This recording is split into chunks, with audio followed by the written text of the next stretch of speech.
બોહરની બીજી સ્વીકૃતિ અને એના માટે દ બ્રોગલીની સમજૂતી. હવે બોહરની બીજી સ્વીકૃતિ શું હતી એ પહેલાં આપણે ધ્યાનમાં લઈએ. તો બીજી સ્વીકૃતિમાં એણે એવું દર્શાવ્યું હતું કે કોણીય વેગમાન છે એનું ક્વોન્ટમાઇઝેશન કરી શકાય, એટલે કે ક્વોન્ટમીકરણ કરી શકાય. અને એ ક્વોન્ટમીકરણ પ્રમાણે એને L = mvr = nh/2π આવું સમીકરણ આપણને દર્શાવ્યું હતું. આ ખ્યાલ ક્યાંથી આવ્યો? તો કે દ બ્રોગલીએ એવું કહ્યું કે જો આઇન્સ્ટાઈન એવું કહેતા હોય કે વિકિરણને કણ ગણી શકાય, તો હું એવું કહી શકું કે કણને વિકિરણ ગણી શકાય. આ ચેપ્ટર 11ની હિસ્ટ્રી. આઇન્સ્ટાઈને જે કીધું એનાથી ઊંધું એને સાબિત કરવું હતું. એટલે એ જ રીતે અહીંયા ઇલેક્ટ્રોન કણ છે, તો ઇલેક્ટ્રોન કણ છે તો એને વિકિરણ તરીકે સાબિત કરવું છે. તો હવે એને તરંગના ગુણધર્મ પ્રમાણે આ જોવું હતું કે ઇલેક્ટ્રોન છે ને તરંગ સ્વરૂપે કેવી રીતે લેવા. તો કે મૂળભૂત રીતે ઇલેક્ટ્રોન છે એ તો પોતાની કક્ષામાં ફરે છે અને એની કક્ષા વર્તુળાકાર છે. એટલે આ વર્તુળાકાર કક્ષા આપણે દોરીએ તો આ પ્રમાણે વર્તુળાકાર કક્ષા દોરી શકાય. હવે વર્તુળાકાર કક્ષામાં ઇલેક્ટ્રોનની ગતિ દર્શાવવા માટે બે શક્યતાઓ હોઈ શકે. એક શક્યતા પ્રમાણે ઇલેક્ટ્રોન છે પોતાને મજા આવે એવી સ્થાયી કક્ષાને અનુરૂપ હોય એવી કોઈ પણ તરંગ લંબાઈમાં પરિભ્રમણ કરે છે. એટલે હું આ દર્શાવું કે આ એનું તરંગ સ્વરૂપ એનું પરિભ્રમણ છે. અહીંથી બીજું તરંગ ચાલુ થાય, અહીંથી ત્રીજું તરંગ ચાલુ થાય, અહીંથી ચોથું તરંગ ચાલુ થાય, અહીંથી પાંચમું તરંગ. આ પેલું રાઉન્ડ પૂરું કર્યું, કલર બદલાવી નાખો, બીજું રાઉન્ડ. 1 2 3 4 5. ત્રીજું રાઉન્ડ ચાલુ કરું. 1 2 3 4 5. મન આવે, મજા આવે એવી જગ્યાએથી એ પરિભ્રમણ ચાલુ કરે છે. હવે તકલીફ શું છે ખબર છે? અવલોકન માટે કોઈ એક બિંદુ લ્યો. હવે ધારો કે હું અવલોકન માટે એક બિંદુ લઉં છું. જોજો, અવલોકન માટે તો આ અવલોકન માટે એક બિંદુ લઉં છું, તો એ બિંદુને અનુરૂપ મને તરંગના કેટલા મૂલ્યો મળે? 3 મૂલ્યો મળે ને. લીલાનું નીચે છે, લાલનું ઉપર છે, કાળાનું અહીંયા. તો કે એક બિંદુ એ 3 તરંગ મૂલ્ય મળ્યા, તરંગ વિધેય મળ્યા. દરેક વખતે એની અલગ અલગ વર્તણૂક થાય. હવે બીજી શક્યતા, તો કે બીજી શક્યતા આવી વિચારી શકાય. અહીંયા નજીક નજીક ન રહે એટલે થોડું દૂર દોરી નાખીએ. તો કે ઇલેક્ટ્રોન પોતાની વર્તુળાકાર કક્ષામાં એવી રીતે પરિભ્રમણ કરે છે, એવી તરંગ લંબાઈથી ભણે છે. ધારો કે આ પહેલું તરંગ, આ બીજું તરંગ, આ ત્રીજું તરંગ, આ ચોથું તરંગ. થોડુંક મોટું થઈ ગયું.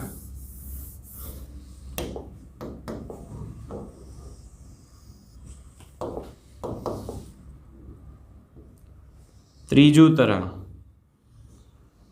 ચોથું તરંગ. હવે અગેન નવો રાઉન્ડ ચાલુ થાય. એ જ રીતે 1 2 3 4. એના પછીનો નેક્સ્ટ રાઉન્ડ ચાલુ થયો. 1 2 3 4. આ કેસમાં શું થયું? તમે ગમે તે બિંદુ લઈ લ્યો. ધારો કે હું આ બિંદુ લઉં છું, તો આ બિંદુને અનુરૂપ જોવો જી એક બિંદુ કેટલા મૂલ્ય મળે? જે તે બિંદુ પાસે એક જ તરંગ મૂલ્ય મળે. તો આમાં સ્થાયી કોને કહેવાય? બદલે એને કે અચળ એને? તો સ્થાયીત્વ તો આમાં આવ્યું ને. અને બોહરે એવું કીધું હતું ને કે એવી કક્ષામાં ગતિ કરવાની છે જે સ્થાયી હોય. તો અહીંયા તો દરેક વખતે મૂલ્ય બદલતા જાય છે. અહીંયા દરેક વખતે મૂલ્ય બદલતા નથી, એકને એક જ રહે છે. આના સમજૂતી માટે આપણને ધોરણ 11નો એક કોન્સેપ્ટ અહીંયા રિવાઇઝ કરવા માટે આપેલો છે. આપણે ઈ કોન્સેપ્ટ પણ જોઈએ. ઈ કોન્સેપ્ટ આપણે ઘરે બેઠા બેઠા લોકડાઉનમાં એનિમેશનથી ભણ્યા હતા. એકમાં જ આપણે આકૃતિ દોરીએ. આ ધારો કે એક દોરી છે, તો તરંગ આ બંને વચ્ચે આ જડિત દોરી છે, જડિત જગ્યા છે. તો એક તરંગ આવી રીતે હોઈ શકે, જડિત આધાર પરથી પરાવર્તન પામીને તરંગ આ રીતે પાછું આવે. પછી બીજી શક્યતા શું હોઈ શકે? તો કે આ રીતને તરંગ આ રીતે જાય છે, જડિત આધાર પરથી પરાવર્તન પામી. ત્રીજી શક્યતા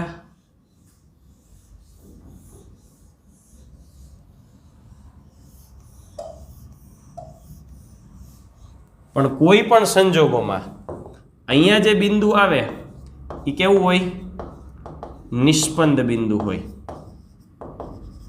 અને અહીંયા જે બિંદુ હોય એ પણ કેવું હોય? નિષ્પન્દ બિંદુ. કારણ કે જડિત આધાર છે. બીજું, તરંગ પ્રમાણેના મૂલ્યો જોઈએ તો પહેલું તરંગ મેં આ રીતે દોર્યું હતું અને એની વચ્ચેની દોરી હું દર્શાવું આ રીતે. હવે તમને ઈચ્છા થઈ અને તમે આ બિંદુ પાસે મૂલ્ય જુઓ તો જેટલું ધન વિભાગનું સ્થાનાંતર છે એટલું જ ઋણ વિભાગનું છે. આ જગ્યાએ ટોટલ વાય કેટલા થાય? 0 થાય ને. શું કામ? જેટલું ધન છે એટલું જ. હવે એ જગ્યા હું તમને ઈચ્છા પડી જગ્યા લ્યો ને આ લ્યો, તો અહીંયા આ મૂલ્ય બે જુદા જુદા, આના કરતાં આ જુદું, આના કરતાં આ જુદું, પણ સરવાળો કરશે એટલે ટોટલ તો કેટલું થશે? જેટલું ધન છે એટલું જ. અને એને લીધે આપણને દોરી છે એ કેવી દેખાતી? તો કે સ્થિર દેખાતી. અને એના કારણે અહીંયા જે તરંગો છે એને આપણે કેવા કહેતા?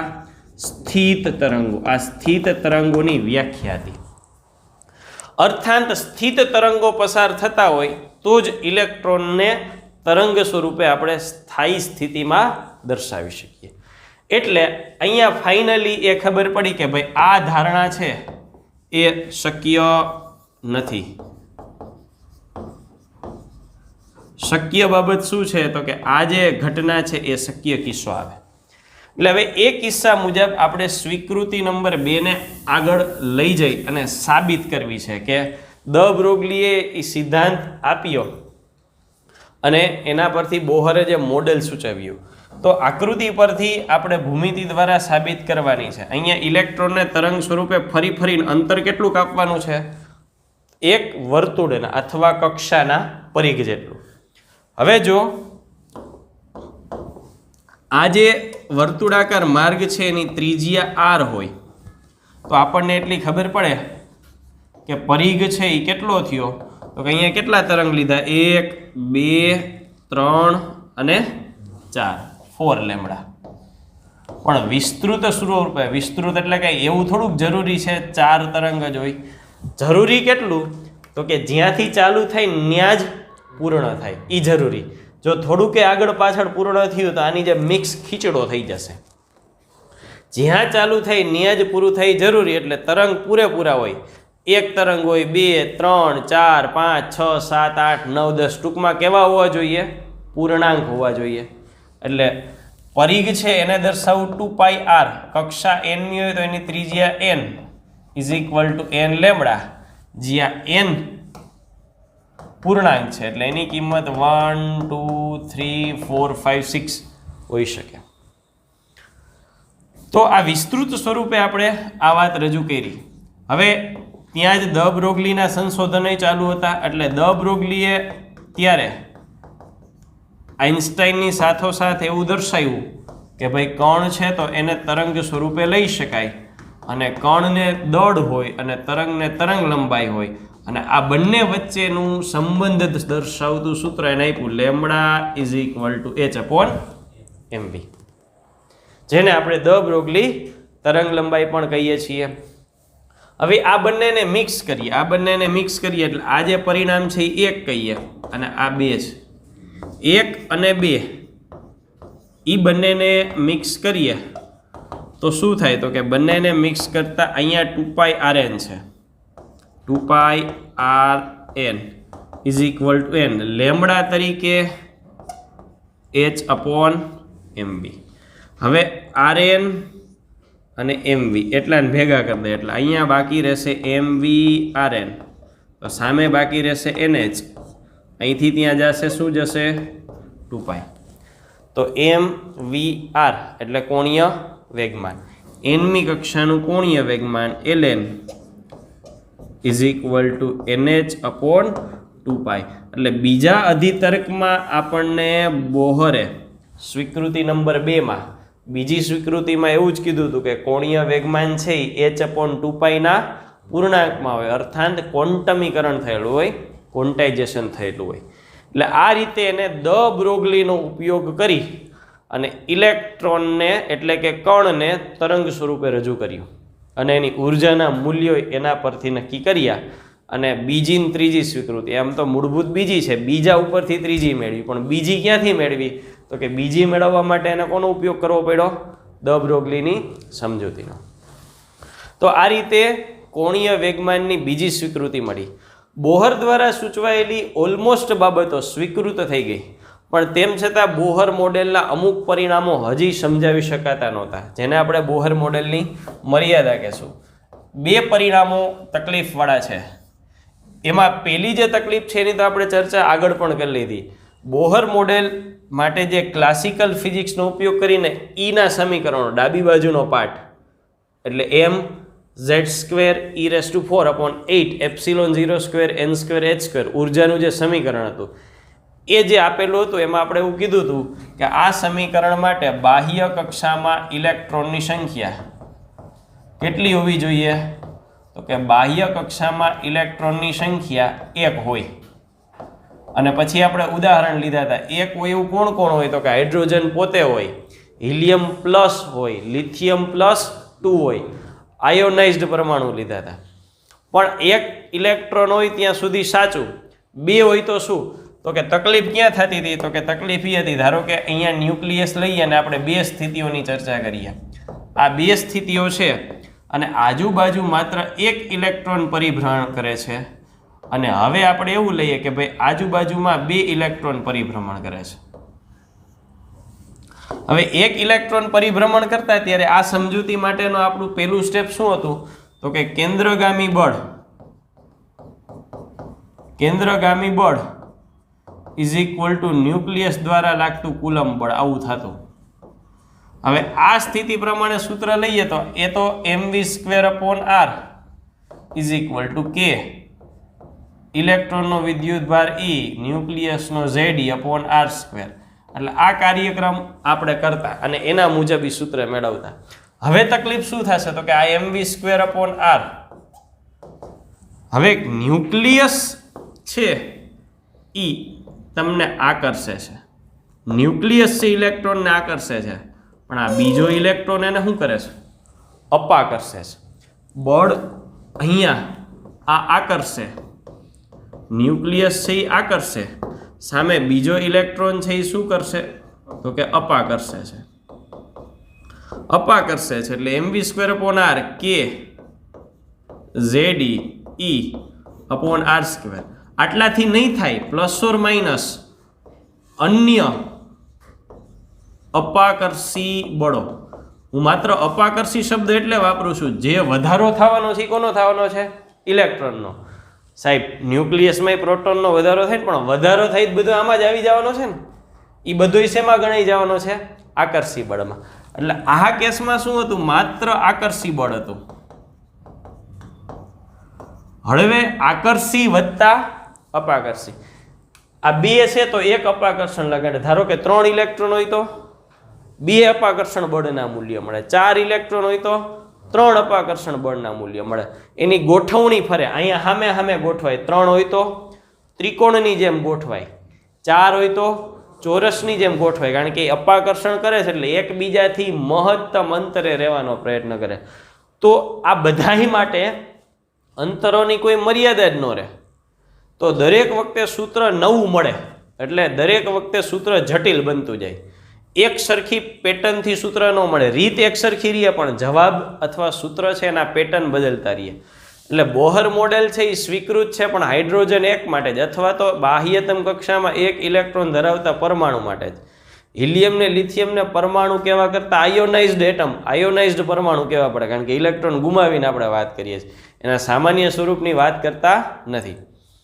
બીજી બાબત જે નડી, અહીંયા જે પરમાણુય વર્ણપટમાં જે તરંગ લંબાઈઓ મળતી હતી અથવા તો વર્ણપટની રેખાઓ, એની સાપેક્ષ તીવ્રતા નો સંબંધ શું છે એ હજી ક્વેશ્ચન માર્ક છે. આ દ્વારા શું કહેવા માંગે છે તો કે એક સિમ્પલ ઉદાહરણ દ્વારા હું ચર્ચું તો ધારો કે 100 એંગસ્ટ્રોમ તરંગ લંબાઈવાળી તરંગ લંબાઈ છે, એના માટે તીવ્રતા છે એ 1 એકમ મળી. 200 એંગસ્ટ્રોમ છે તો એના માટે તીવ્રતા 5 એકમ મળી. પણ આ કેવી રીતે એનું બોહરે કંઈ કીધું જ નથી. તીવ્રતા છે એ બદલી, સાપેક્ષ તીવ્રતા 100 એ 1 તો 200 એ 5 થઈ, તો સંબંધ શું? ત્રિરાશિ મૂકીને સંબંધ ન મળે, કારણ કે 300 એ પાછી કંઈક વિચિત્ર જ આવતી હોય. આધારો કે 300 થાય તો 7 આવે, તો આમાં જોવો જ કે નિશ્ચિતતા જ નથી રહેતી. તો એ કેવી રીતે બદલે છે, એકબીજા સાથે કઈ રીતે સંબંધિત છે એની ખબર પડતી નથી, માહિતી મળતી નથી. બીજો મુદ્દો, માનીતી સંક્રાંતિઓનું કારણ.